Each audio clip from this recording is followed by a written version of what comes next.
We are the lads from the Tilton. We'll support you till the end of the day.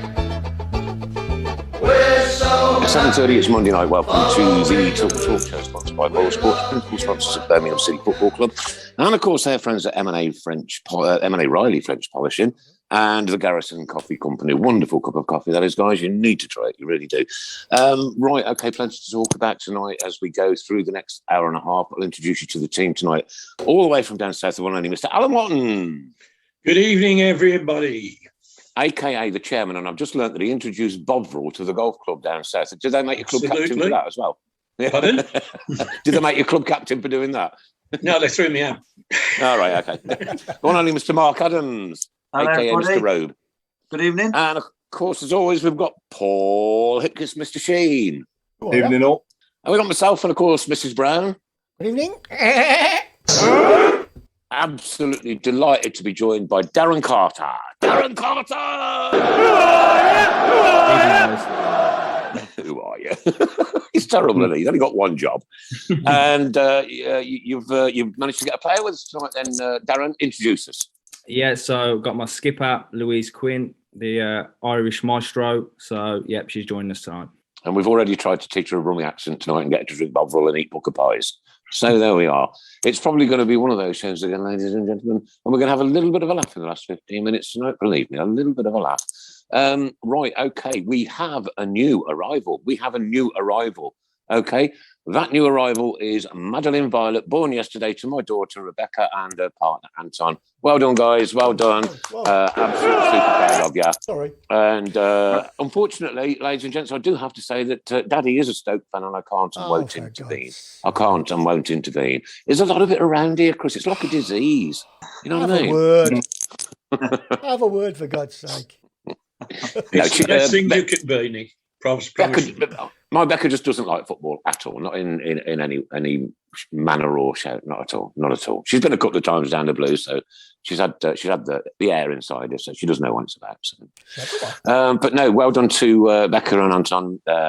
Madeleine Violet, what lovely names, marvellous. Really pleased for them, and she's back home now, and everything's going well.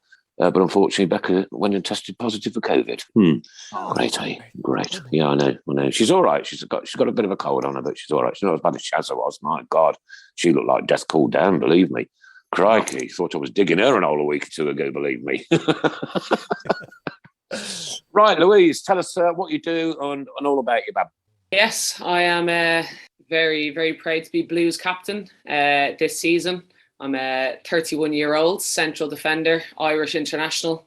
And this is it. Football is the life, and happy to be at Blues now this year. And we're in a bit of a battle, but Irish girl loves a battle, loves the fight, and going to keep us up. Go girl, love it, love the spirit, love the attitude, mate. Absolutely brilliant. And from like your point of view, right, how many caps did you first get for Ireland? I have 91. Still. What? Yeah. You've only got one head.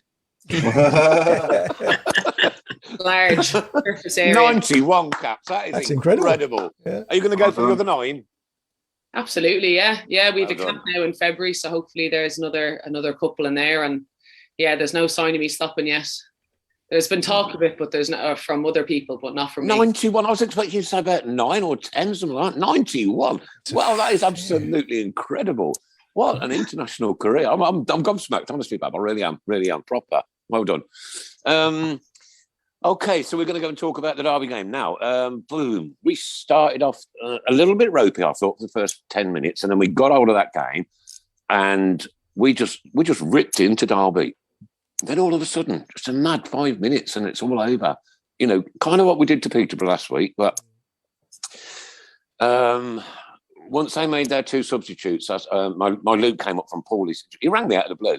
He said, Dad, were you watching the game today? I said, at home, mate. He says, oh, come up. And I was, oh, wow, brilliant. So we just sat here. He had to drive back down to Paul. So it was soft drinks only.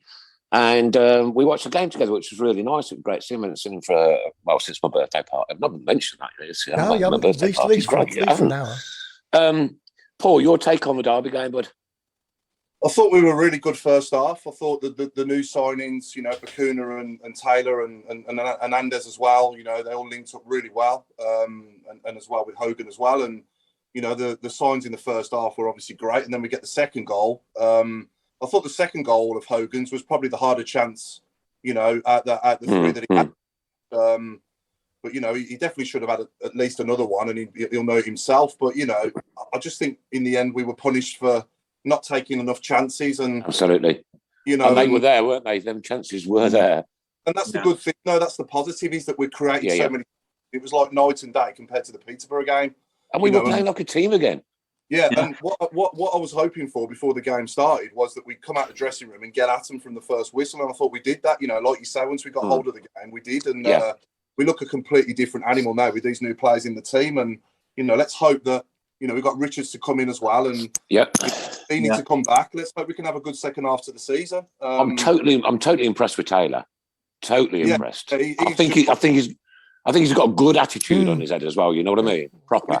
We took it all superbly well, and obviously Hernandez did really well. But I've got to give Ryan Woods a shout out as well, because some of his passing was out of this world. The through ball, wasn't it? Just and the assist for the second goal was you know, some fantastic passing. But also once we lost him, once we had to take him off, because he did look like he was going to get a second yellow. He did half, didn't he? So once we took him off, we kind of like lost control of the game in midfield, didn't we, a little bit? And we were kind of chasing it a bit. But I've got to say that I didn't get him bringing Friend on for Taylor. If he was going to take Taylor off, I'd have put on, you know, another striker. I wouldn't have gone with the three at the back, the three centre halves. But you know, he did it, and in my opinion, it invited them onto us a bit more. And then obviously, inevitably, they get the couple of goals that they did. But I think for me, you know, the second goal of theirs was offside and a foul on Mengi. Oh, without a doubt. And a high boot. But you can flip that, though, and say that they should have had a penalty. But who knows, in hindsight, they might have missed the penalty and we might have still won 2-1. Who knows? But, you know, with VAR, I think that's what would have happened. But we would have lost Mengi as well. He would have had a red for that, wouldn't he? Yeah. So, beautiful game, mate. It's a beautiful game. I think it was almost like the Blues of old. You know, it's like going back 11, 12 years. It was just that every tackle was, you know, sort of the other lads who were geeing everyone up, and it was just a world away from what we've seen in recent weeks. Oh, absolutely, yeah. And I mean, Bacuna's just what we need, isn't he? That forward absolutely. Thinking. I like to say, going back to the subs, I went yesterday, and it's almost like a collective groan, if you like. It's like, why are we doing this with 22 minutes to go? Shouldn't we wait till about 80 minutes? Not now. Because every free kick they were getting closer and closer, and you could just see it coming. Their two subs made a real impact, though, didn't they? I mean, that one guy, is it Reynolds? He looks mighty. He looks like a beast. Yeah. I mean, in fairness to Bielik, he took it well, even though he did kick Mengi in the head. He did take it well. He did, yeah. You know, and but yeah. A second that free kick was given. I mean, we should have had a free kick because he pushed him on the byline, right? So that should have been a free kick to Blues. That would have been game over. But having said that, it wasn't, and we've got to carry on. You've got to play to the whistle. Did we take our eye off the ball? No, I don't really think so. I just think it was just one of them strikes that, you know, could have gone anywhere. Just what Lee Bowyer said was spot on. He said we didn't seem hungry enough to sort of dive in and clear it, and it was true. We should have really attacked that ball to get rid of it, but we didn't. We've done that a lot. And in the end, it still seems like a defeat. Yeah, but I took a 2-2 before the game started, though. If you'd have offered me that, but But when you're winning 2-1, we're so close to the final whistle, it feels like a defeat, doesn't it? When you can see the equaliser. Well, having said that, a few years ago we did it to them at their place, didn't we? Yeah. Clayton Donaldson. Yeah, I remember. Yeah. I wouldn't have known who it was. I ain't got a clue, mate. You know me. Nick, I think you're making a clicking noise, or somebody is. No, not me. There's no clicking going on here. Definitely. It's stopped now. No. Carry on. The thing that disappointed me was the fact we could have put an end to this Wayne Rooney Sky Sports love fest that was going on. Yeah, absolutely. Definitely. You're thinking, you're getting stuffed here, mate. You know, start talking about the team in blue. It was, how are Derby going to do this? How are Derby? Well, after an hour, they might as well have gone home. Yeah, we absolutely played them off the park. Talk about it again then. Yeah, too right. Say though, and like a broken record, but I'd go and fetch BT back tomorrow from Wigan to work with our attacking players to get us scoring goals like we did when he was here under Gary Monk. You know, because he's a good striker coach, isn't he? And you know, that's what we need. I think we just need to be a bit more clinical when the chances come. That's a good point, Paul. Because I think Troy Deeney would have licked his lips at some of them chances. Yeah, and he's probably watching licking his lips. How long before Troy's back? Does anybody know? Couple of weeks, isn't it? Yeah, 2 weeks. Couple of weeks. Okay. 2 weeks. Okay. Yeah. And he's been made club captain now, hasn't he? Yeah. What do we think about that? I think it's good. I think it's good, but I always like to see a defender as a captain. Darren, what do you think? I think, to be fair, I always like defenders just because they can see the whole game. Everything, yeah. And they can sort of conduct from the back. So, but Troy, I think Troy's the obvious choice, isn't he? I think he's a leader off the pitch anyway, and he'll voice his opinions. He's not afraid to let people know what he's thinking. He'll drag people along with him as well. So hopefully, like you say, he'll drive the team forward because he ultimately cares a lot about the club. So, you know, I think obviously. Sorry, Darren. Don't you think that there's a bit of a blurred line between team captain and club captain? Because I think a lot of people are thinking he's going to be playing every week and so on. I don't think, you know, people are getting a bit mixed up a little bit. Yeah, we club captain and team captain. Yeah, I think, look, Troy's an impact player now for us. He's not going to play every week. We know that. No. We need to utilise him exactly when we need him. Yeah. It's probably in the dressing room we need him. I think that's probably the idea, isn't it?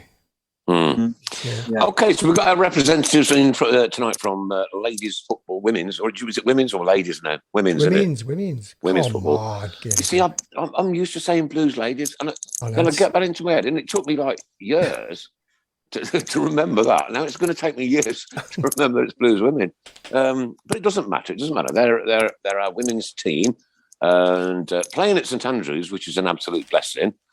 What's it like? Louise, for you, when you walk out of St Andrews, you know, I know your crowds aren't massive. Even the blokes' crowds aren't massive because we can't even fill an half-empty stadium because, you know, half of it's shut and we still can't sell every seat up. I don't know what's going on there, but hey-ho. But what was it like for you, St Andrews? I mean, it's a great place. And, you know, when you walk out that tunnel, you see all them blue and white chairs and it's like, whoa, love it. Yeah, it's excellent. It really is a lovely stadium.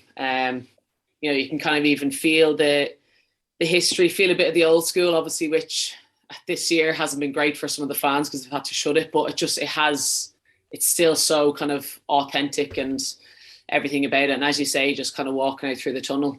It's actually even more when we're like arriving into the car park, and then you actually run straight through the centre.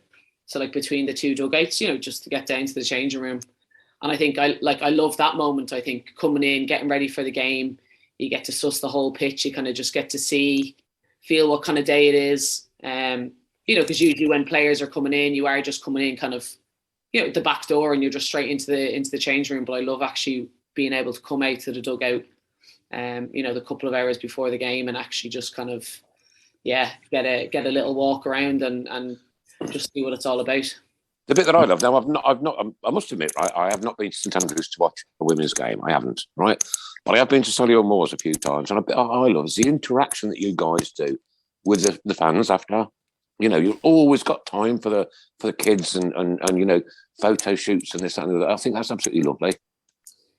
Yeah, it is, and you know, it is. It's a different crowd, different fans. There is definitely kind of a bit more of a, I don't know, like some can say family feel, but you know, for me now, and obviously even playing with the Irish national team, it is something that we are especially good at. And then the variety of crowd, and it's the exact same now here, you know, in blues, and we're trying to, listen, we want the crowds to get bigger and better. We know it's you know, we're on a tough old kind of run at the moment, but you know, there's some absolutely, you know, massively loyal fans, and they're there week in, week out. They've gotten coaches up to away games, and we love it. And to us, it genuinely is what it's about. I think we are trying to actually change the game, and we're still in that process. There's been so much change lately, but we're all like, you know, I'm all about trying to make change, and then in years to come, it's going to be much better.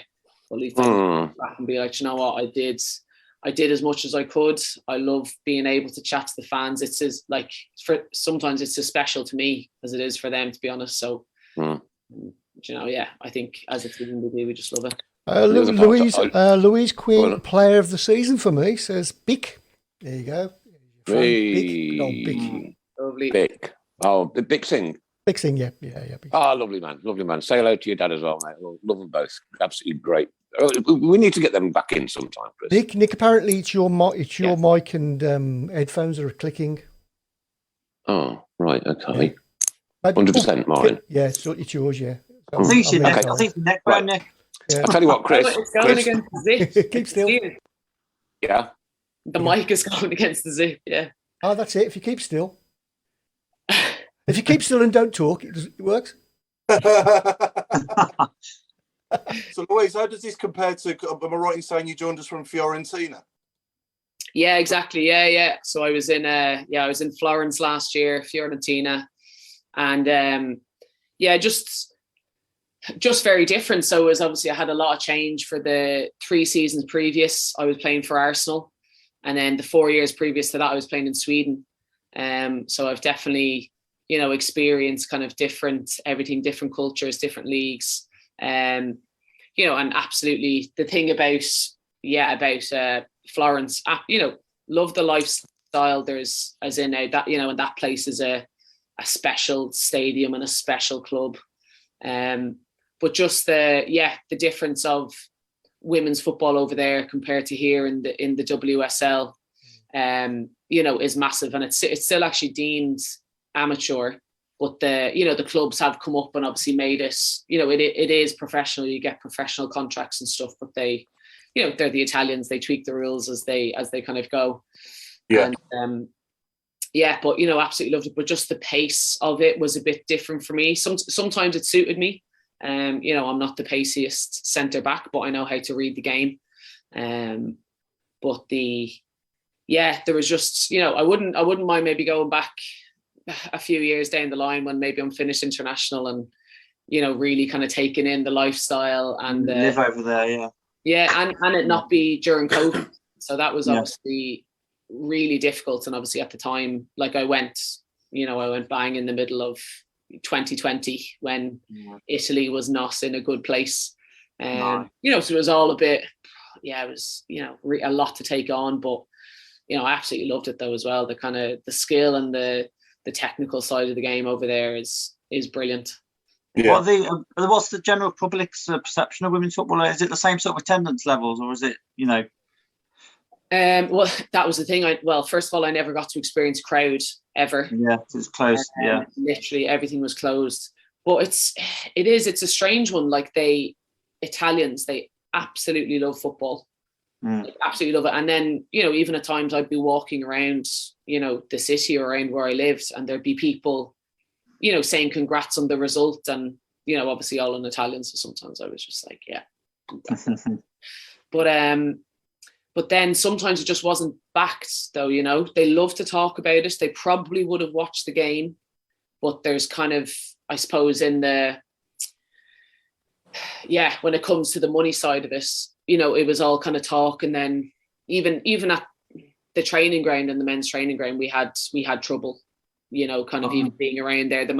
One of the managers didn't want us to be in the building when he was in the building, or to not go by his office because we were, too loud and go in the gym. Sorry, Louise, not very receptive. No, but in some ways, absolutely, and then in others, not so much. And that was even at times there was, women who were in the club.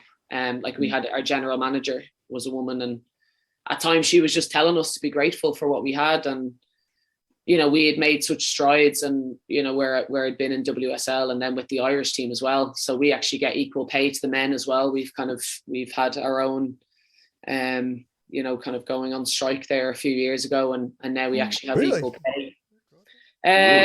Or so almost on strike. We missed one training session, but we basically we got everything done up between our kind of PFA,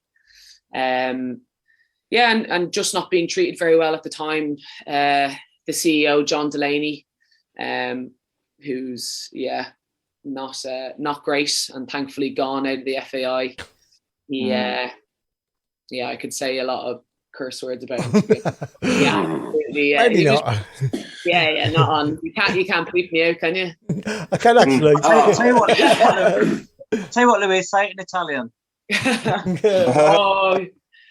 I could actually. Oh no, don't. Mamma mia. Just a lot of Louise. it. Louise, what part of Sweden was you at? I was an hour west of Stockholm, a place called Eskilstuna, which wasn't known at all. And then we kind of put, even ourselves at the time in the women's team that was there, we kind of put the town on the map. And, I went there when there was 100 people watching. And then by the time I finished, they were trying to put extra seats in the stadium, 6,000-7,000 people. What? Wow. We were in the second division when I started. And then by my last season, the third or fourth season, we were in Champions League. Did you ever play in a town called Trollhättan? Trollhättan? No, don't think so. Whereabouts is it? If you go up the 45, just before the big lakes, where the Saab factory was, just below the big lake. Yeah. Just below the big lake. The one to the left or the right? To the left, I think. Okay, yeah. I know. Why am I thinking that's a joke? I was waiting for the punchline. Absolutely. I genuinely worked in Trollhättan for about 2 years, actually. Is that next to Bob Hatton? Yes,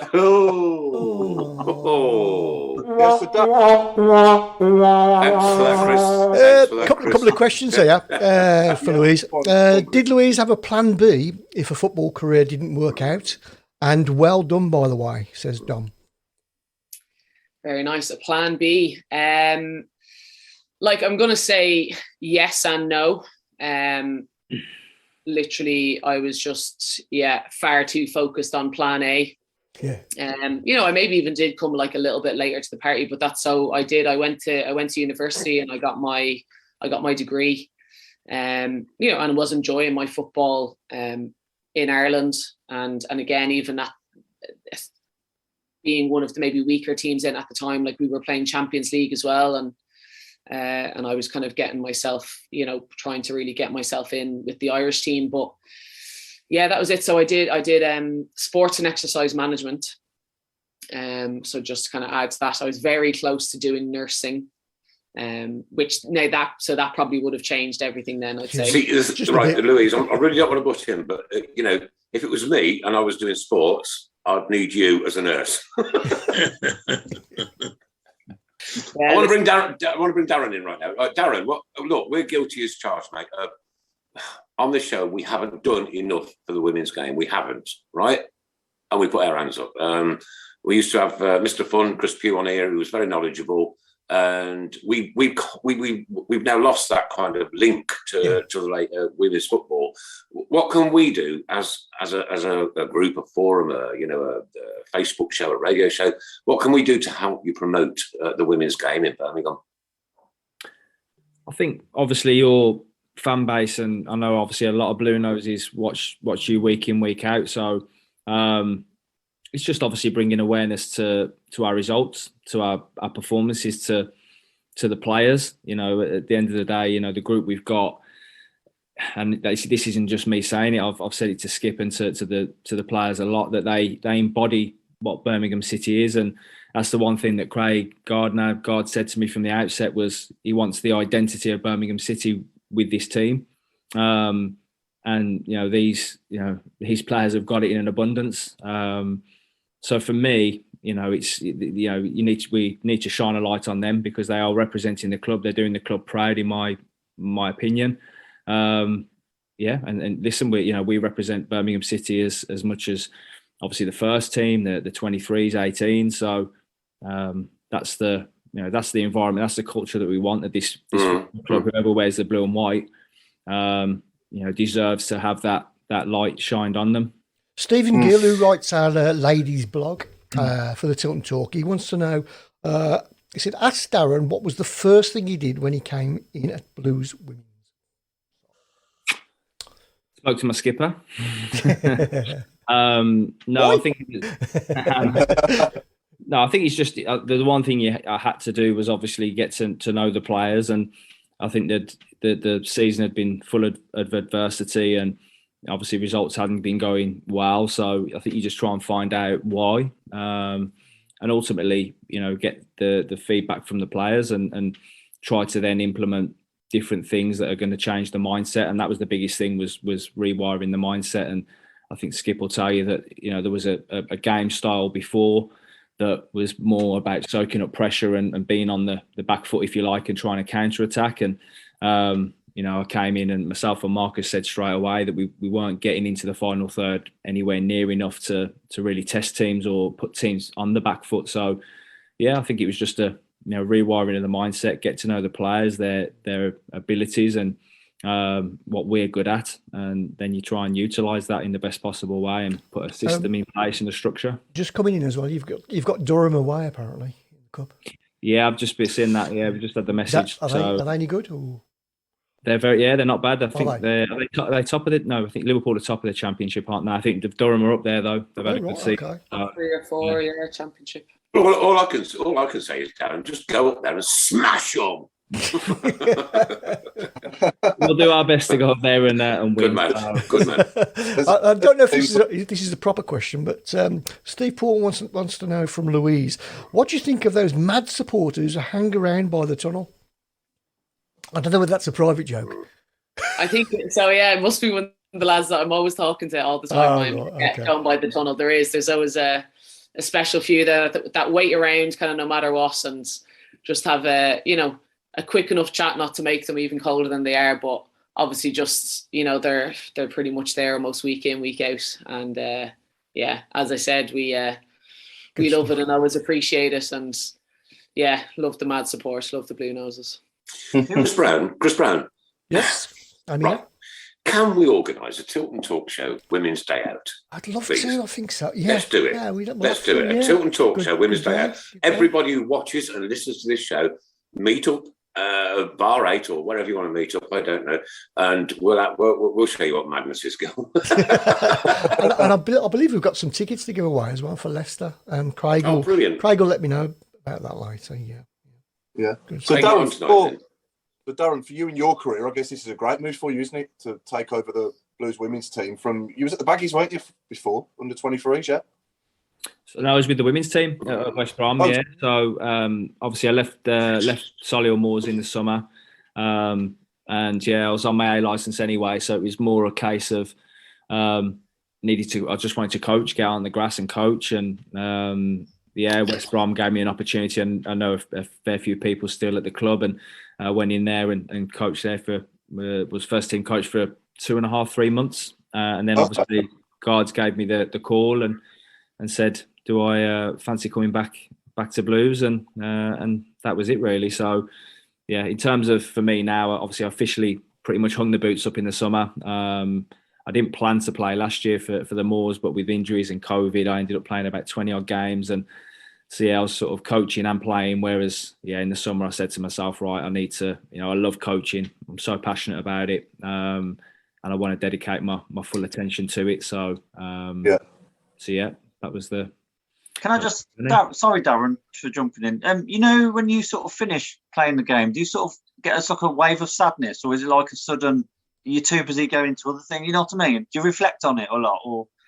Do you know what? I probably a few weeks back, I got sent some clips from over my career, and I've got access to Y Scout now. I don't know if you guys know the website. You literally can go on there and watch any player, any clips from years gone by. And the vain part of me then went, you know what, I'm going to see what my clips were like from 5-6 years ago. And I got quite nostalgic with it and watching and realising it's the first time I've actually sat back and thought, okay, I'm not going to actually play anymore. And it was just a seamless transition. Last year was always the plan was for me to transition from playing into coaching. I never expected to play as much last year as I ended up doing. But after the summer year, I was literally coaching. I say that I've got just the same buzz. And I know some players say that when they quit playing, they do miss it. And I do a little bit, but I'm just so passionate about the other side of it now. And certainly keeps me busy. But yeah, sort of thinking about it, it seems quite surreal that I won't be playing anymore. But I was very lucky. I had a very decent long career and didn't have many injuries. Thankfully. So yeah, I was very very lucky. How much of a help has Craig been since you've been at Blues with me? Guards. Yeah, Guards. Yeah. Yeah, Well, I've known Guards literally from when we were little. Our families know each other, and obviously, I used to see Guards running around kicking a football when he was young. So, yeah, listen, he cares obviously as much about the football club as I do, and he wants it to go in the right direction, and he's got one hell of a job on. I know he's been pulled, left, right, and centre to get this club back in the trajectory that we all want it to. So yeah, I try my best not to pester him too much, because I know he's a very, very busy man. But listen, he's said this year that he's getting involved for the first time with the women's team and being across it all and wants to really help us. And listen, he's willing to help us in any way that we see fit. And like I say, I'll definitely be taking him up on that more often. How many times do you get to see the men's team? Do you get to many games, or?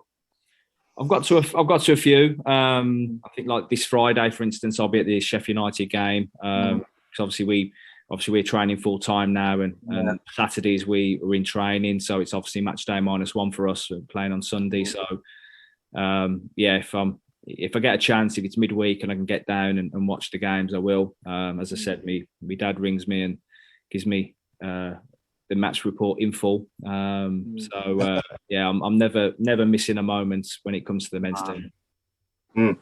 Let's take it back for 20 years, if you don't mind. It's 20 years ago. It's from that special day when obviously you put us in the Premier League for the first time. I just wanted to ask you, what did Steve Bruce actually say to you when he put you on? Because who did you come on for? Was it Tommy Mooner?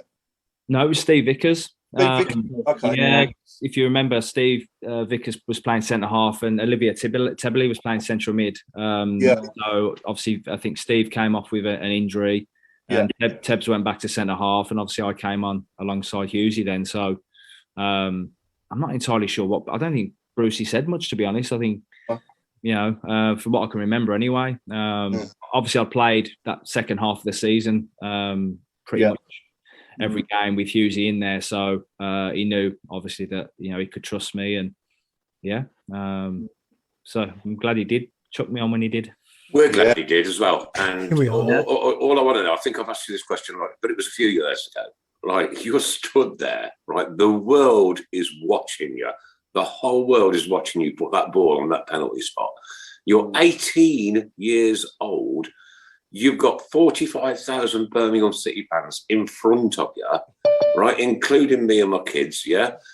And you have to walk up and take the penalty that puts our football team back. I've got so many goosebumps and through back into the Premier League, into the Premier League, as Paul said, for the very first time.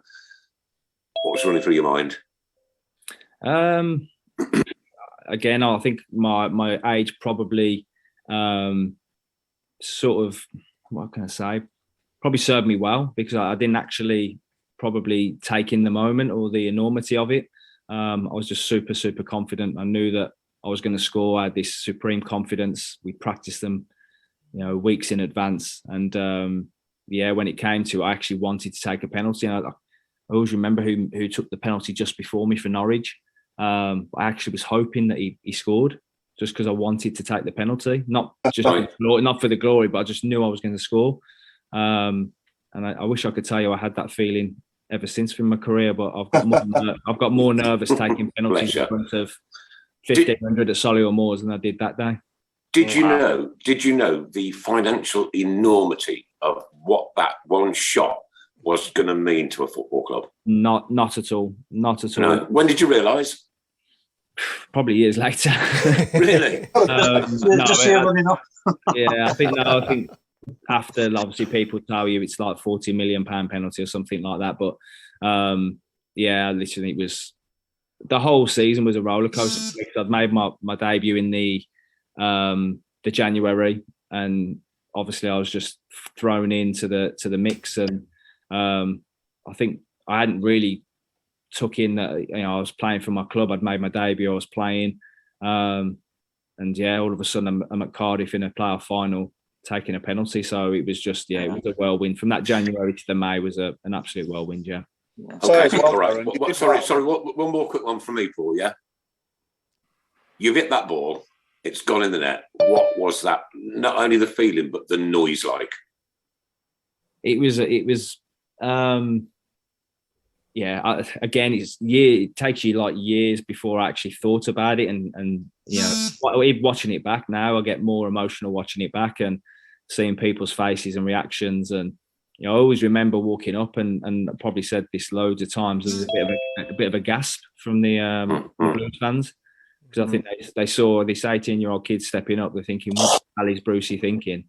Guilty. Yeah. Guilty. A few times.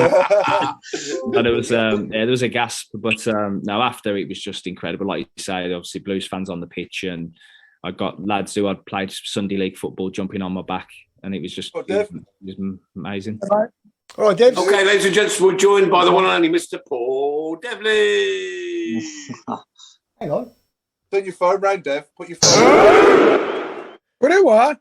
Put your phone on landscape. Turn your phone round. Turn your phone. That's better. Oh, for God. He's got one of them. He's still got a Nokia. Yours are all the wrong way around now. He's still got a Nokia 3210, hasn't he?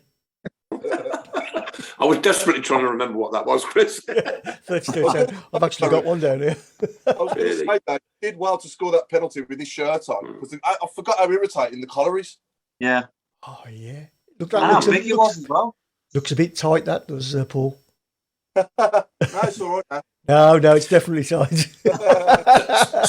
So, Darren, from my point of view, all I can say is, as you were taking that penalty, I was above the corner flag on your left-hand side, yeah? Yeah. Right at the top with my three sons, and when it went in, I ain't joking you, mate, the tears just flowed and flowed and flowed. It was like being back up in the cop in the 70s. You know, funny you should say that. I can't listen to Status Quo without thinking of that now. No, the world. Always saying it always takes me back to being at Cardiff. Dev's our technical expert says you've got screen rotation locked. Yeah, we'll tell you, technical expert. I don't know what that is.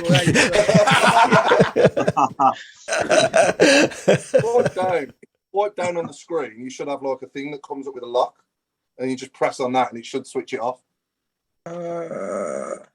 No. Let's go with what we got. Let's go with what we got. Go with what we got. Yeah, all right, Debs, because we'll lose him. Right, here we go. Debs, you're taking part in a charity boxing match. Tell us all about it. I'll make him look good. Don't worry.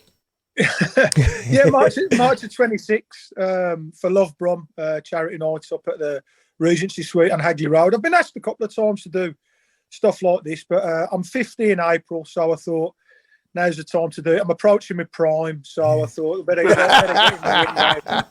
now. You know, I don't want to be over the hill before I do it. So yeah, I'm looking forward to start training twice a week down with Dean Sherrington tomorrow evening. I'm also doing a 300-mile bike ride over 3 days in June for the Road to Recovery cycling program that helps people with addiction problems. So a busy year for me this year. Excellent, mate. I'll tell you what, you're an absolute credit to yourself, but I promise you, and to all Blue Noses. Do you know who you're fighting? Yeah. No, I've asked them to scour the country for a 65-year-old. Mike Tyson. broken down. No, I don't know yet. I don't think yet. I think what they do, they get everyone training, and they just see they match people up, obviously, on age, ability, size, stuff. Well, it won't be me, Debs, because I'm only 60. We could chuck Auntie Linda in. Yeah, he just looks a lot older. It'd be interesting. And knowing more, look, I'll probably get a 6'5" Villa fan. Oh no! I'd still fancy you, Debs. In what way? I thought you might have been ready to be Robbie Savage, Dev. Bloody hell, Savage lasted about 30 seconds. He's only about 6. Mind you, saying that, he's put a bit of timber on, so he might be in the heavyweight division now. He'd last 30 seconds, Sav. Oh, what a great programme Sav put together on Macclesfield Town. And absolutely brilliant. I saw that. If you've not had the chance to watch it, absolutely watch it. It was absolutely superb. Had me on the edge of my seat, even though I sit on the floor. That's good. That was. Yeah, so we were just on about like it's 20 years this year since obviously we beat Norwich on penalties in Cardiff, and you know Darren was just talking us through his penalty, but talk us through yours. Obviously, how did it feel for you? Obviously, you know, as a Blues fan as well, stepping up and putting that in the bottom corner. Just talk us through it from like when you was head on. I think Daz will agree with me. It's probably the worst and the best experience of your life. You know, you're dreading. You know, the walk from the halfway line to the penalty spot seemed to take forever.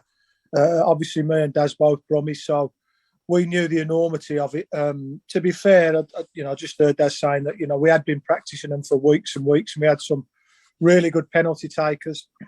I'd always been a penalty taker at the clubs that I'd been at anyway, but I had cramp in my calves because obviously playing the 90 minutes and injury time. And whenever I took a penalty, if ever you look back, I always had quite a long run-up when I took penalties. And I knew if I had my normal length of run-up, that my calves would cramp up before I hit the ball. So I had to sort of cut down my run-up a little bit and time it so I could hit the ball without my calves cramping up. But it was unbelievable, you know, probably the best moment of my career to see, you know, smash the back of the net. And I've only watched it back a couple of times, and I think you see when I scored, I sort of put my hands in the air and take a big sigh. It was just relief. The goal looks about an inch big, and the goalie looks like 20 foot tall when you're taking a penalty. When you think of what's at stake, but now brilliant. You know, 20 years ago, it's just, you know, a blink of an eye really for me. Yeah, and me. Apparently, Stan Collymore's fighting that night as well. Stan's fighting that night as well. Apparently, I've just been told. Yeah. I hope you get him. Oh, Devs, I hope you get him. I hope you wipe the floor with him. He's blocked. Listen, I could have made a very cutting remark there about his opponent, but I didn't. You could have, yeah. It might have been appropriate, yeah. Nice one. Linda Edna said she'll come and wipe your brow, Devs. She can be in the corner, Linda. Yeah, you don't want her in your corner, I'm telling you. That's her age. I've had quite a lot of Blues fans on looking for tickets, and that's anyone wants tickets, just drop me a text. So hopefully it'll be a great night. We'll raise a few quid for Love Brum. You know, Love Brum do a lot for the city, so it'd be brilliant to help them out. Yeah. So when do tickets go on sale? People are asking now. If anyone's interested, they can just inbox me on Facebook, whatever, you know, any social platform. I should probably get them in a couple of weeks, but if you let me know now. Obviously, I can get them ordered. Brilliant. Okay, perfect. Brilliant. Good stuff. Marvelous. Yes. So Louise, and Chris, are you going to hold Dev's spit bucket? not this bucket. I'll tell you that now.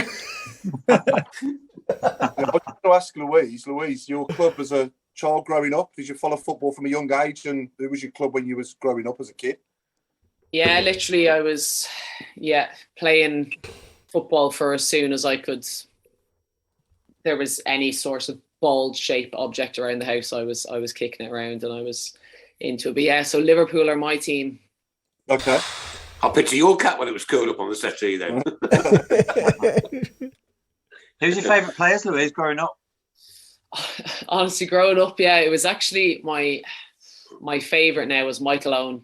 So I always had 10 on the jersey, used to play even on the so actually then my best friend at the time, then he was an Everton fan, and his favourite player was Duncan Ferguson. So he'd wear 9 and I'd wear 10 for Michael Owen. And just a crazy fans, just from my dad supporting them. I remember just being at a friend's like birthday party, and you know, I was probably 4 years old, and then I've 2 older sisters, and so then they would have been 6 and 8 years old. It was like, oh, what team do you support? Hands up, who supports United? And I kind of just had like no idea.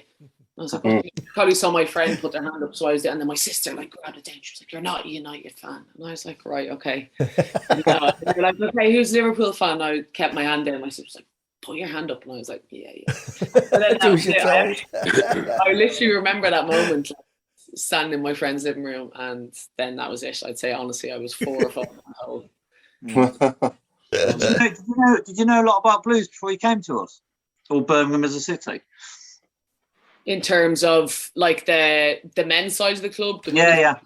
Like or the city itself. Yeah, did you know much about Birmingham? Yeah, the city itself, I didn't know too much about. So I actually, just as I moved from Sweden to England, I actually played for Notts County for like 2 months, and then the women's side of the club went into liquidation. So I was literally only there for, as I say, 8 or 10 weeks. Then, club was just gone, and then that's when I got my move to Arsenal then, and so moved down to London. So I could have been fairly kind of in tune at the time, with the Midlands, but then kind of never. It was always my intention then to kind of to get to Birmingham, and but yeah, just as it was, I always knew Blues as a club, and as I said, there was some amazing Irish players as well. Like Stephen Carr and everything like that. And now obviously there's, Scotty Hogan obviously doing well and putting some important goals away. And so it's, I'm not going to say I knew everything about them, but you always just the famous club. I think the jersey is always just the famous jersey that you always recognize, Yeah, definitely. Mandy wants to know, are you from Dublin? No, I'm from Wicklow. My mum will be very disappointed with that now. She always says I kind of have a bit too much of a Dublin accent. Okay. But no, Wicklow is directly below Dublin. So I kind of, and I've spent a lot of my time in Dublin, obviously playing football and university. Good question here from Nigel Mann. What does Louise think about female referees at today's game? Good question. I just sometimes think referees in general, sometimes in the league, are poor. To me, I really don't mind what gender they are. There are some excellent ones, and I think obviously you kind of sometimes get them at international level, and I think it is something they are trying to push, and I understand the reason why, that they want a lot more female referees reffing the games. But for me, if they're not able to control the game or make the right decisions, for me, I just want whoever's best for the job. Well, we had one a couple of weeks ago, and she was absolutely brilliant. Yeah, probably Sian Massey, maybe, is it? I don't know, but probably one of the best refs that we've actually had at the Blues game. Yeah. Oh yeah. Who else was it? Oh, I know. Yeah. I know who you're on about. Yeah, she's very good. Very, very good. And then I was really impressed, I'll be honest with you. Yeah. No, she's a very, very good ref. And then there usually is Sian Massey. I'm thinking it's Sian Massey. Who's usually a lino. Yeah. And I honestly don't think I've ever seen her get one call wrong. No, she's good. She wouldn't need VAR. Honestly, she gets it right every time. So for me, honestly, it's the quality, and it's even the same. We've had plenty of male referees as well, and it's just about taking control of the game, and having that kind of equality of the calls that are being made. For me, it's that's one of the biggest problems. Steve Portman says new job for Auntie Linda, female referee. Yeah. She's nearly 70, for goodness sake. And the rest. So, Dev, how much into this fight, Dev? Have you got someone who's coaching you like boxing, or? Yeah. I start tomorrow, Paul. Yes, starting tomorrow and Thursdays. With Dean Sherrington down in Chelmsley Wood. Oh, okay. So I've got a good 6 or 7 weeks leading up to it. And you know me, Paul, anyway, I always stay in pretty good shape anyway. Yeah. But I'm looking forward to it, mate. I'm more worried about the bike ride, if I'm being honest. Because 300 miles over 3 days, my arse is I ain't going to be able to walk. So I'm more worried about that than getting my face punched, if I'm being honest with you. Oh, there you go, Linda. Another job for Linda. Another job for Linda. Linda, I might need you. Bring your wet wipes. Paul, I could do them 300 miles, mate. 3 days, no problem. Yeah, of course. No problem at all. Yeah. As long as it's all downhill. Yeah.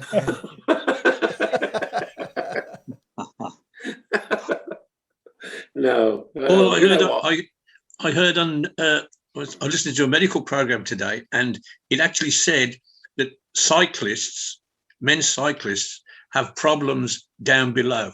So getting punched in the face is going to be a piece of cake. Right, hang on. I'll officially tell you I'm withdrawing from it then. Is that bike riding in Australia? No. Problems down below. Yes, down below. Yeah. We got a lady on the program. I can't say. You've seen the way he talks to his missus. You don't normally hold back. Stephen Gill wants to know for Louise, were you and Christy Murray at Arsenal together? No, we weren't at Arsenal together. I think we just missed each other. But yeah, Christy's always been a player that I've always known a lot about, and she's friends with a few of the Irish girls, and I'd always just known Christy from watching her playing against her. She's on the Scottish national team as well, and finally I actually get to play with her now and not against her, because tell you what, like she's special on the ball, and obviously when you're in a 1v1 with her, she could literally run through my legs with the ball like no bother. She's as nippy as that, and she always goes for the megs on me as well in training. It's very annoying. But now to have her in front of me now is much better. Is there good interaction between the women's and the men's Blues compared to Arsenal, or is it about the same? I wouldn't say there's a massive amount of interaction, but I definitely see the Blues lads more, and they're always like pretty sound and always say hello or ask something, obviously, and I think he has that that rep. But George Friend, what he says on the tin, he's and he has a daughter as well, and so I think he's even come to a couple of games in the past, and always just really interested. So for me, actually, I think there is that bit more of interaction. There was some with the girls in Arsenal. So like if you were a player with an injury going through rehab, then they'd see then some of the lads as they're in the gym. But in general, hardly ever. Photo day maybe. And Dev's recommended here. Sorry, Bob. My apologies. Say again. No. I was saying I used to see Aubameyang on the street, because sure you could see his car from 2 miles away. Honest to God. Dev's a bit of advice for Dev's here from Michael Woods. Buy a gel saddle. I've never heard of one. Highly recommended. Did 500k in 6 days in Vietnam, Cambodia with no issues. A gel saddle. Right. Okay. I'll be ordering that tomorrow. Good man. Do you watch the game yesterday, Dev? The Derby game. I just wonder what your thoughts were. I saw bits and bobs of it. I was my lads were playing, so I didn't see a great deal of it. Saw the last few minutes, obviously the equalising goal. So I can't really give you an opinion on the whole game. We were well on top, obviously, from the little bits I've seen, and then the equalising goal's offside, isn't it? It's offside. Yeah. And it's dangerous. 4. Yeah, I mean, it's a great finish, to be fair. But if you were to do that on the halfway line, the ref would blow up 10 times out of 10. But I think obviously before it gets to the brilliant overhead kick, Sturman's offside. A few people have said on social media, well, Derby should have had a penalty and handball and maybe a sending off. But it is what it is. In all honesty, from the bits I saw, we should have had the game out of sight before it came to that anyway. Absolutely, too right. Yeah, I agree with you. Yeah. There was a good question coming earlier from Jason Hughes as well. I think it was for you, Darren. Is there much of a difference in the atmosphere in the female dressing room compared to the male dressing room, to the men's? Is it the same sort of camaraderie and banter, or is it different, or how do they compare? Is there much swearing? He wants to know. That's probably a question for Skip, but no, I don't think it varies. It differs, to be honest. Dressing room or changing room atmosphere is always going to be the same. I think our group have got some characters in, and Skip will tell you that. So I don't think it differs. Obviously, it's a different dynamic for the women's game. Especially as us as myself, Marcus, and Tony. Is obviously we've got a lot of men on the staff, so it's kind of we're not in the dressing room a lot, obviously. But yeah, listen, I think the group are, they've got a real sort of togetherness, and there's always banter going on. I'm sure Skip can probably tell you a little bit more than I can. Yeah, you got any good pranks you can tell us about, Louise? Any good banter? Lean. Oh, I don't know how much I can say now, to be honest. I was interested to actually hear Carter's answer, because obviously, I wouldn't really know if there is, that kind of like what is it going to be, and I've been in lots of different change rooms, and everyone just kind of has their thing. Some are very tuned into the music, and kind of like love then just bopping around the place a little bit. Others are just kind of like, you can just kind of see the concentration on them. Then others are just kind of, getting in banter. And it's just kind of, it's a lovely dressing room to be in, though. Like I just love a dressing room, though, where as long as you just feel comfortable in what you generally do, because, you usually have kind of your either your role in the dressing room, or just, you can be, a proper laugh, but then you're kind of switched on for the game. For me, as long as people are comfortable, that's kind of the most important. And I think we have a really nice balance. No one is forced to get up and dance around the changing room and do this, that, and the other, or no one is forced to, keep shut and concentrate on the game. So that's nice. That's good. Interesting. Yeah. Interesting. What about you? Dance around the dressing room, Dev. You are? You used to dance around the dressing room. In those eels. All that we used to do, be me, Horse, and John. I would say, right, where we're going after the game, where we're going. That was my role in the dressing room, where we were going after. What were you, the logistics manager? Logistics, yes, and social manager. And what was Tate? Head case, yeah. Well, to be honest, Tate, wherever we wanted to go, Tate was normally barred anyway, so it wasn't a problem. Tim Andrews, you just said, are you ready for your fight, Dev? I only agreed to it yesterday. I've spoke to Tim. Tim's a great fella. So hopefully 6 or 7 weeks down the line, I'll be ready for it. I'm not sure how good I'll be, but I'll be ready for it. Have you ever done anything like that before, Des? No. Like I said, I mean, always keep myself in good shape. Apart from on the pitch a few times. Hey? Apart from on the pitch a few times. Yeah. Oh, yeah. I've had plenty of experience of having a scrap on the pitch, but never an organised one. So I'm looking for it. Listen, we all like to think that we can have a fight, don't we? I'll find out. No. Dev, I've had a few. Dev, what's your walk-on music going to be? Do you know what? I was just thinking about that. I was just in the gym before I come on. I'm going to do, I think, a little suggestion. But what can I walk onto and see what people? Here we go, people. What can Dev walk onto? You got 5 minutes. You shouldn't. You shouldn't. Give me some ideas. Dev's walk onto. It's got to be something a bit lively, though. Yeah. Come on, get it going. Metal, bit of metal, something like that, I'd imagine. Bit of Aussie, yeah. Tim Faraday says, Dev, keep your chin down, or keep your chins down. I want you in a film one day, remember? Hey? I want you in a film one day, remember? Says Tim Faraday. Well, if I just tell Tim, if I win this fight, then he can cast me as a hard man. Yeah. I can see you as a hard man, actually. Yeah. Nigel Mann says Savage Garden. No. Michael Wood says, man, I feel like a woman. Ray Hobro says, Dev to walk onto Mambo number 5. John Woodhill says, Mr. Blue Sky. Jeremy will sing you on, said Lindsay. Come on, no problem. Well, we'll hear him, won't we? We'll be able to hear him, no problem. Definitely. Peter Taylor says, can we see if Kevin Muscat is up for a fight? Yeah, that's a good one. Yes. No, but Stephen Gill said, go on. I think I'd have to give way for Martin O'Connor to fight him, I wouldn't. I think Martin would like to step up for that one. Yeah. Or Granger. Granger. More grind. Well, there's half a dozen probably. Plenty more coming in. Stephen Gilwright said, "Fred, I'm too sexy for Dev." Justin McDonough, keep right on.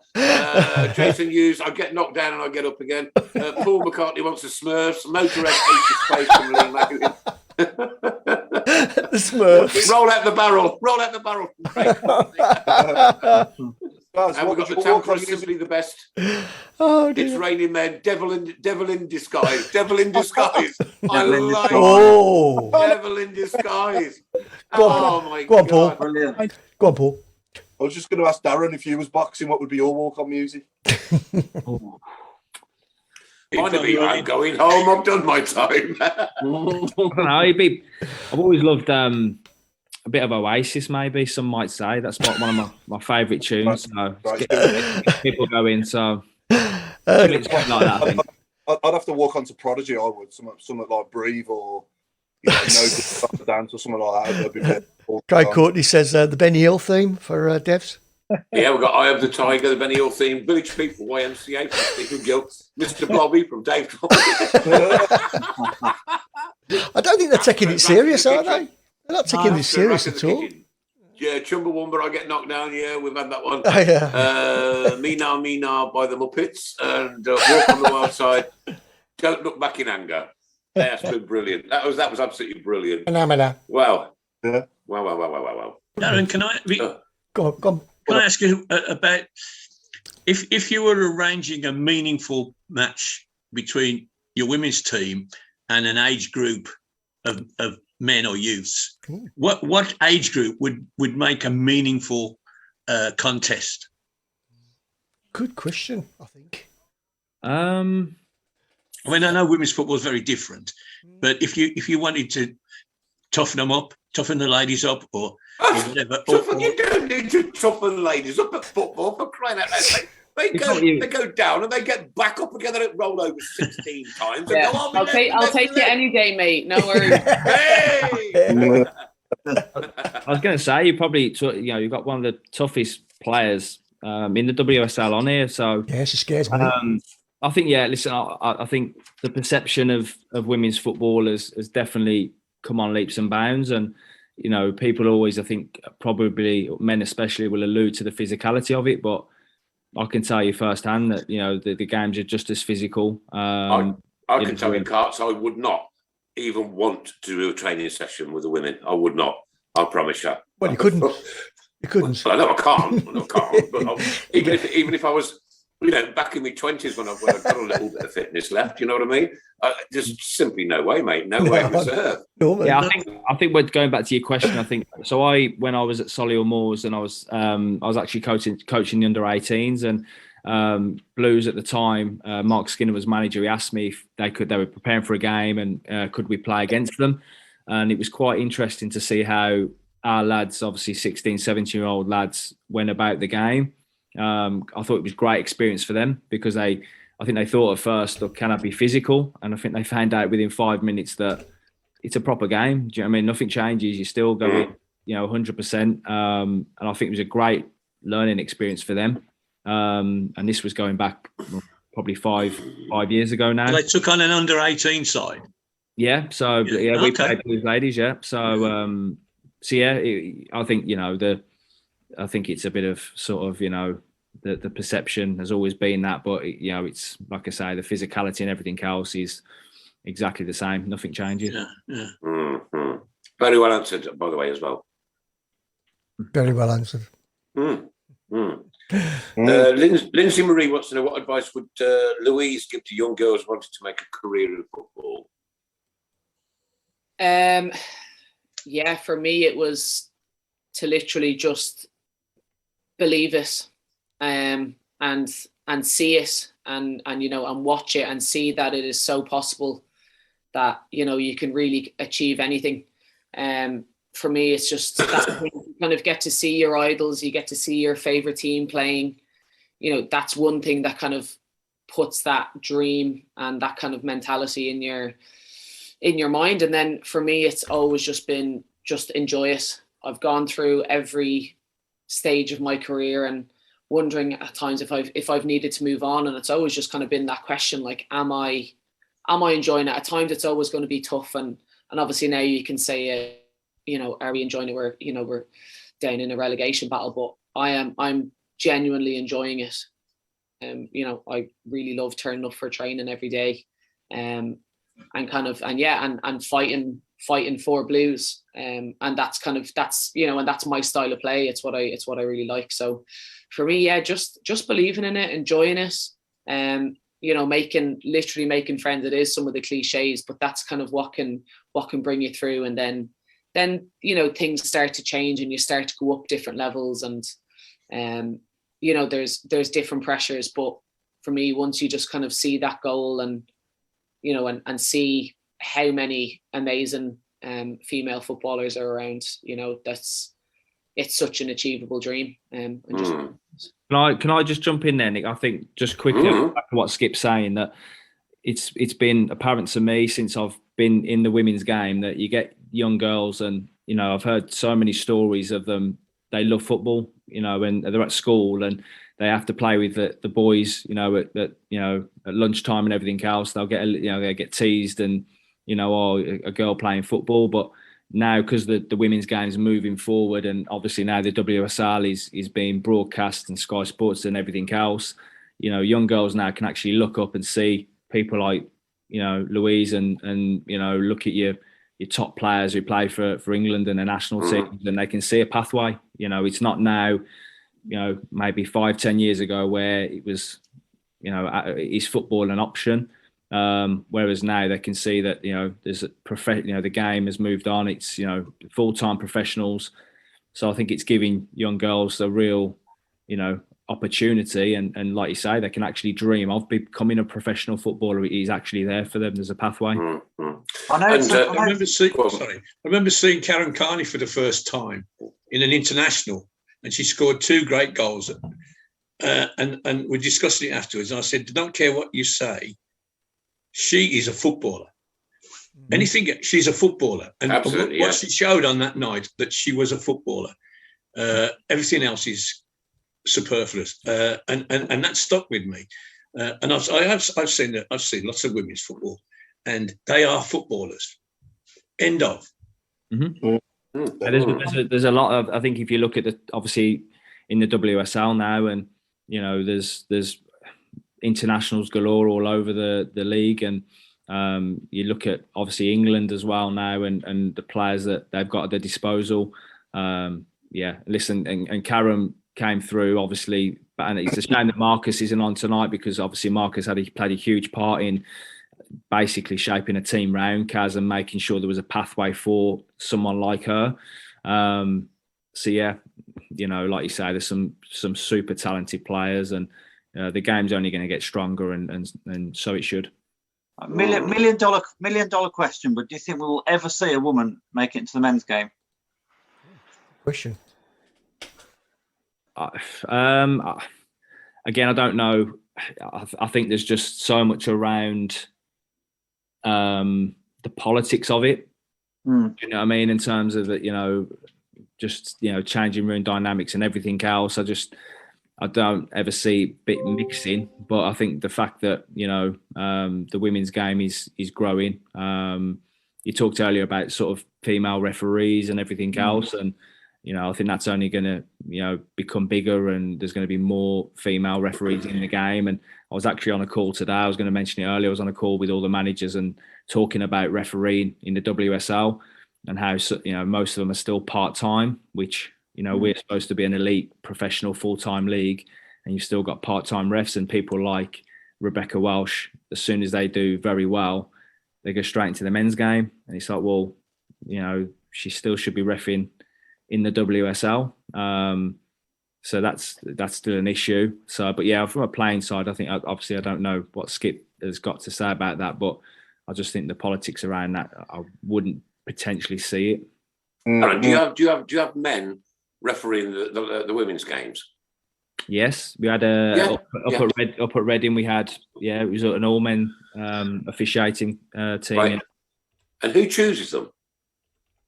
It comes from the league. So yeah, but again, I wasn't aware that there was a lot of part-time referees still, and that really shocked me today, to be honest. And a fair few of the managers on the call were saying the same, that it's, how can you have part-time referees or officials in the WSL? It just can't happen. How do you change it? Again, I think it's funding. At the end of the day, you fund or put money into to bring more referees through and make them full-time. Also, the question was posed: why can't officials who are refereeing in the men's game come down and obviously officiate in the WSL? It does seem like it's it's not really being talked about, because we need full-time officials, whether it's male or female, because you've got people who are potentially running the line on a Friday and then turning up on a Sunday to referee one of our games, and you're thinking, well, are they, in condition or fit enough to do that?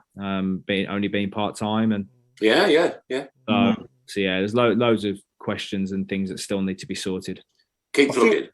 I think we could see a female manager in the men's game. Yeah, I can see that.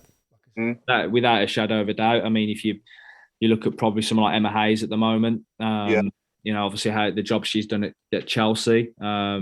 And even if you just, I love listening to Emma, because I think knowledge is excellent. So yeah, that's definitely something I think can definitely happen. Yeah. So Louise, sorry, Louise, would you consider going into coaching when your career's over? Yeah, it is something that I think about a bit, and so I'm currently doing my UEFA B badge. But it's probably something, that's just not top of my list. Like, I was even talking to Carts, about this like a week or two ago, and just the general question. And I don't know, like, for me, I suppose I just haven't had proper coaching experience with a proper team. But like, I think there was even, we did a quiz even in the Irish team, and it was like, you had to write a name down about who was, who in the room was going to be a coach, and everyone in the room said me. And I'm kind of like, I'm not sure. But that's the kind of player I am on the pitch. And I think obviously from that view, from a centre half view, how you can see all the pitch, I'm doing, it's the same. Even if I'm having a crap game, I know one thing is that, like, I have my voice, and I can help my teammates around me, and then they can actually help me out and make me not look so crap by making them, do all the work in front of me. So for me, like, it's maybe there in me, but it needs to be brought out. But it's something that I wouldn't, put down straight away. But there's a few things I maybe wouldn't mind, and some of the coaching. But then I watch Carts getting more grey hairs, the team, and then I'm kind of right. That's another reason. By the day. And Devs, have you got your coaches back up and running now, your soccer schools with the kids?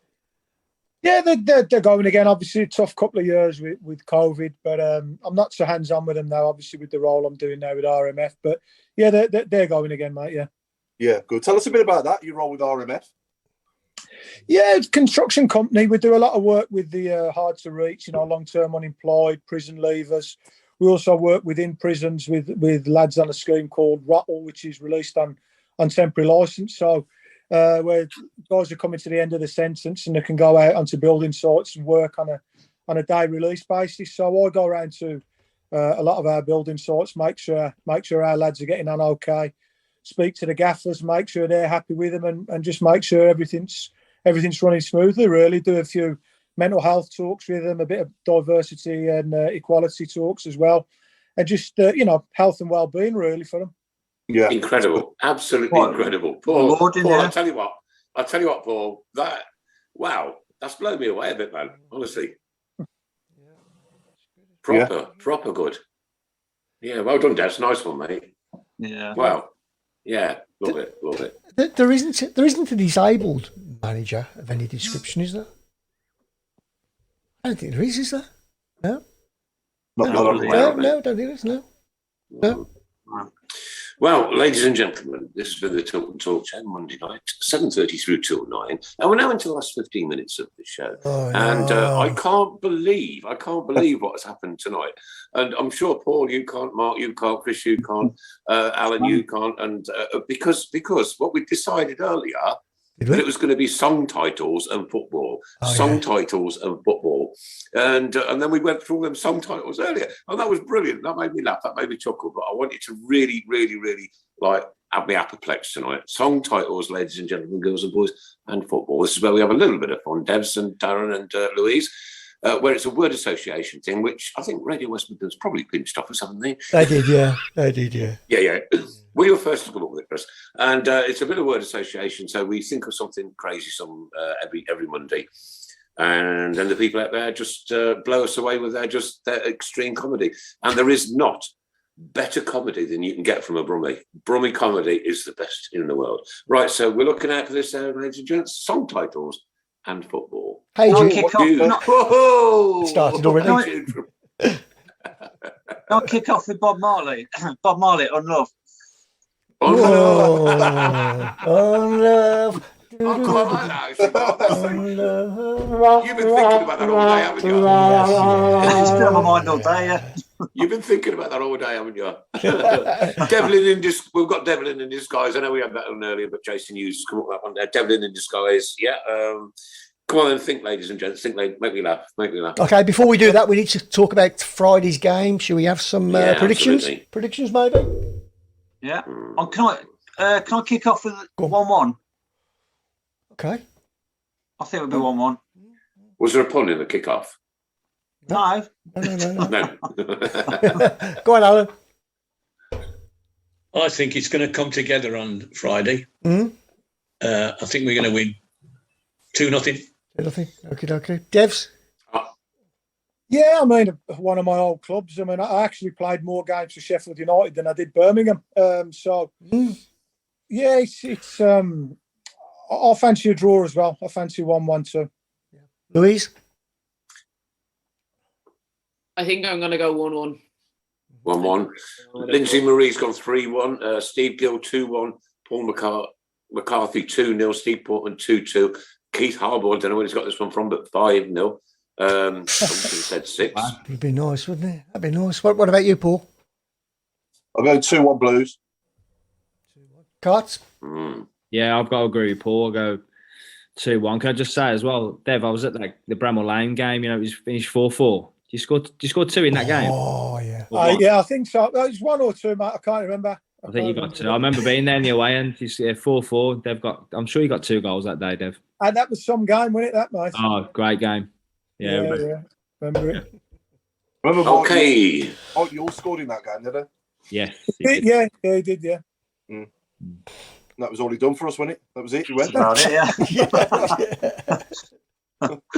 Okay, so we've got Violet Sound saying Tommy's our man in the Mooney. Oh no, not the last 15 minutes. We'd just like to carry on with the football chat. Mandy, we have to have a laugh on a Monday. The mighty Quinn from Linda Ensall. She can remember that from. What about Incy Wincy Spider? Yeah. Oh, Ince. I suppose it's yeah. I suppose, yeah. Yeah, we'll give it you. Yeah, I suppose. It's naff, but we'll give it you. Yeah, I suppose. Leader of the Crazy Gang from Jason Hughes. Some more score predictions coming in. Michael Woods 2-1, Mandy Irvin 2-1. Paul versus Meredith 2-1. Rocket Man United from Jason Hughes. That's quite clever. 3-1 from Paul. Oh, he's gone. He's changed it. Changed it. Oh no, he hasn't. No, he hasn't. It's 3-1. He's written it twice. Don Gavin 1-2-1 to Blues from Stephen Gill. Jason McDonough 2-1.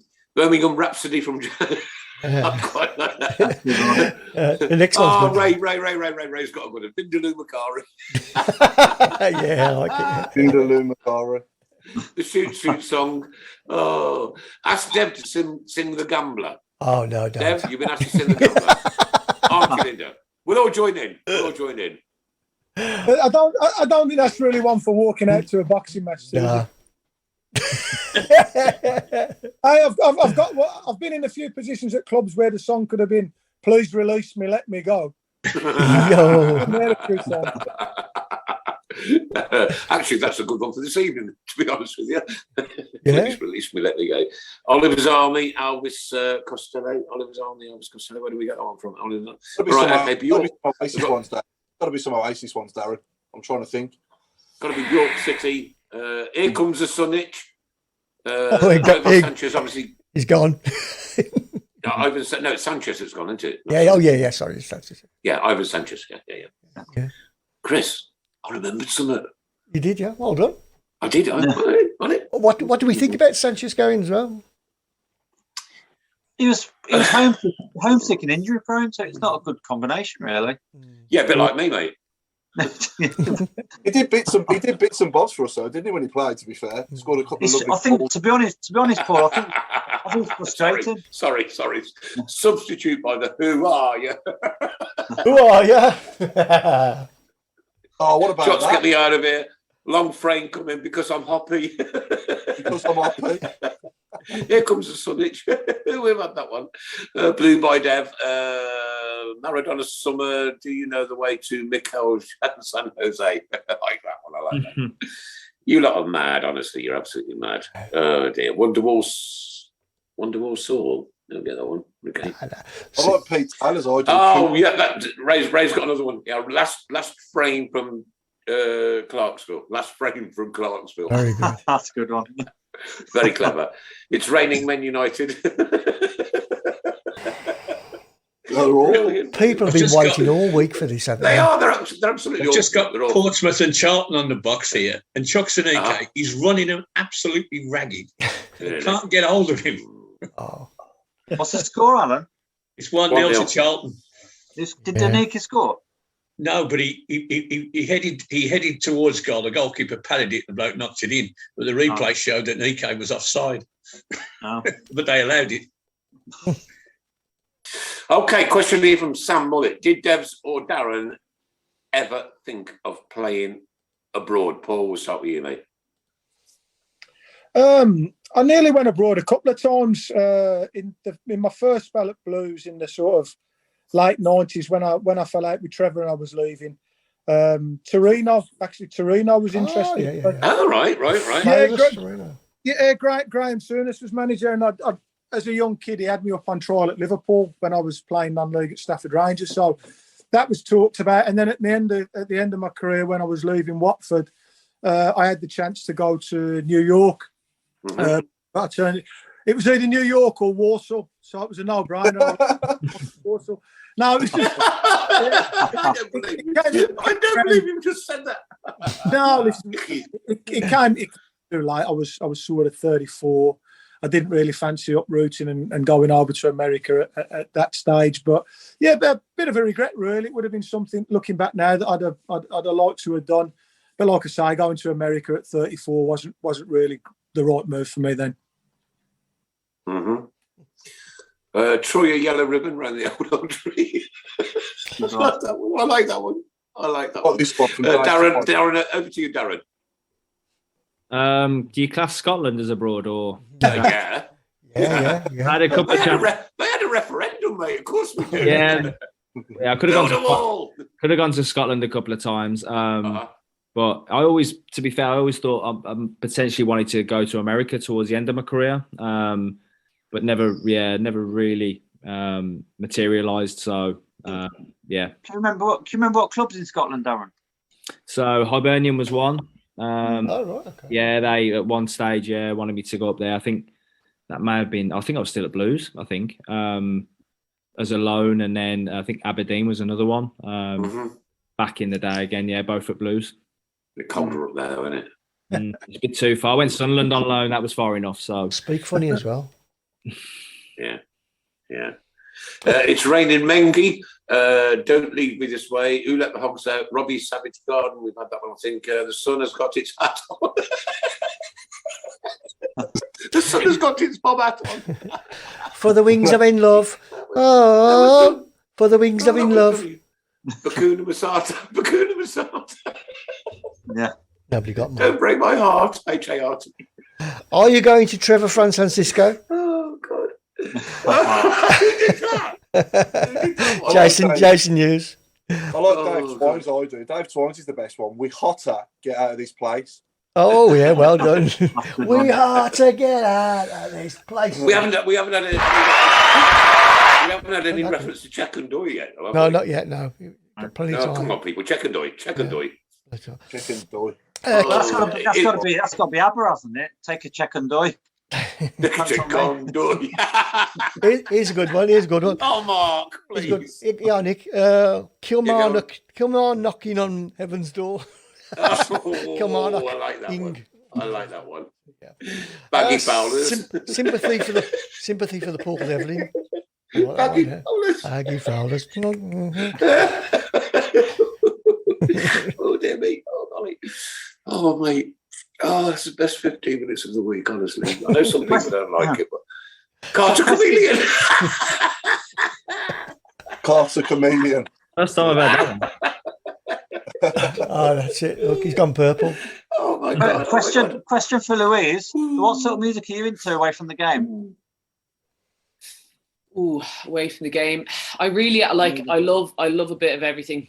There's not kind of anything massively specific. I'd say maybe. God, what would be my most listened to now? Like I used to love listening to Queen with my dad, Leo Sayer. So I can go literally from 70s upwards, and I just stick on a playlist as well. Fleetwood Mac would be brilliant. Yeah. Fleetwood Mac was and I'll listen to the radio and I'll listen to a bit of all of it. Everything. Oh dear. Nick, I think it's that time, and that time has come. Red Row and Vine, hasn't it? Red Row and Vine, that's a good one, but I want to hold your handy sides. I like that one. That's a good one. Oh, what's he been? Has he been eating vinegar off a fork again? Oh my goodness me. Oh dear. Excellent. Can I just say, Dev, all the best with the fight, mate, and Darren and Louise, thanks for joining us.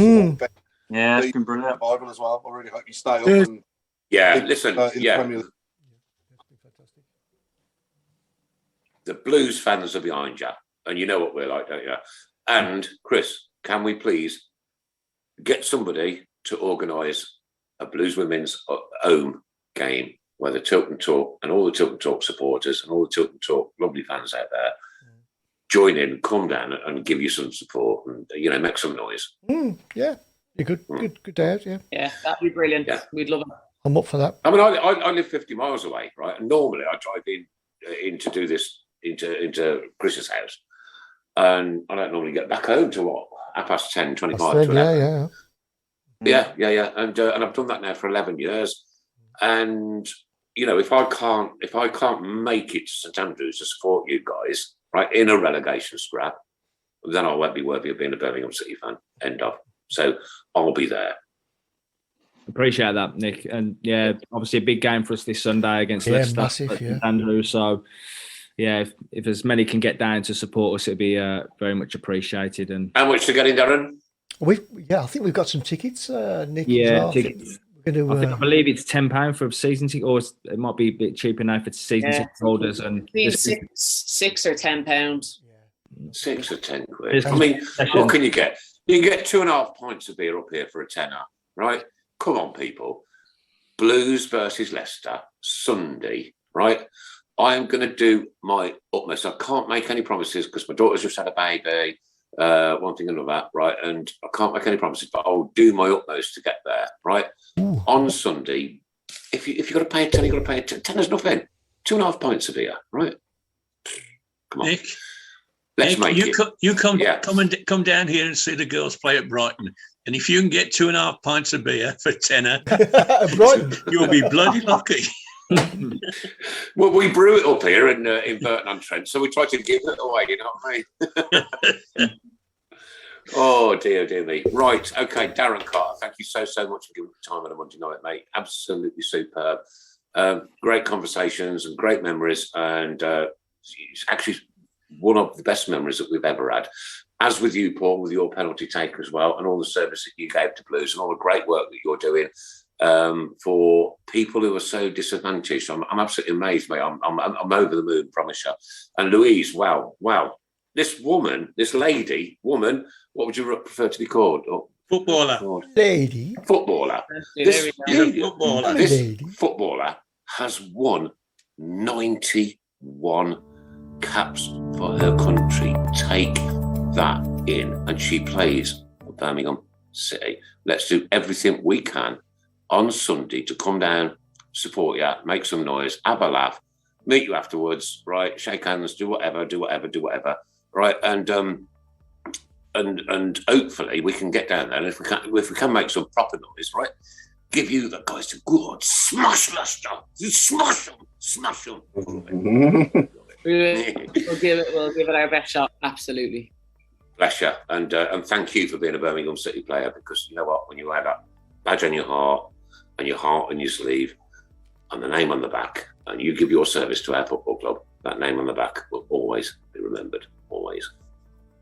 Ladies and gents, this has been the Tilton Talk Show, an absolute cracker tonight with lots and lots of people in. Blimey, I've never had so many. Have we had 7 before, Chris? I don't think we have, actually, no.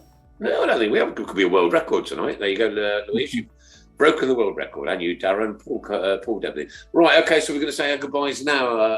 Mr. Alan Watton, good night. God bless you, sir. Take care. Good night, everyone. Mark Adams. Good night. I can't follow that. Good night, everyone. Who could follow it? The one and only Mr. Sheen himself, the beast of the Tilton Talk Show, Paul Hipkiss. Good night, all. Pleasure as always. Absolutely. My old mate, Chris Owen. Wow, what a bloke. Good evening. Goodbye. From myself, good night. And the last 3 messages are going to come from our guests tonight. First off, Paul Devlin. Good night, everyone. Someone just reminded me there's actually 8 of us, not 7. From Paul Devlin, friend of the show. Darren Carter, friend of the show. I know you've been on a few times, mate. And we will talk to Tom Ross and ask him to change his school now, right? Please do. Darren, last words from you, mate. No, thank you for having me, and hopefully see as many people down there, or Blue Noses down there on Sunday, supporting the team. No, thank you for it. Listen, mate, it's our pleasure, believe me, to have the man who put Blues back into the Premier League. Not back into, but into the Premier League, right, on this show. And it's a pleasure to have Debs, who also scored that penalty, because it's teamwork. And we can't do this without the team. And we've got a lot of people who work hard behind the scenes, and I want to thank each and every single one of them. From me, ladies and gentlemen, good night, God bless, take care. Be nice, be kind, right? Just be kind to each other. No more backbiting, no more infighting, right? We also have to be a team that supports us. And I'm going to leave the last words tonight to the lovely Louise. So proud of you. 91 caps. I just blown my head off to do that. And you're a Birmingham City player. Louise is going to close the show. Good night, God bless you. Good night, guys. Thanks for having me. And let's see you on Sunday. Right on.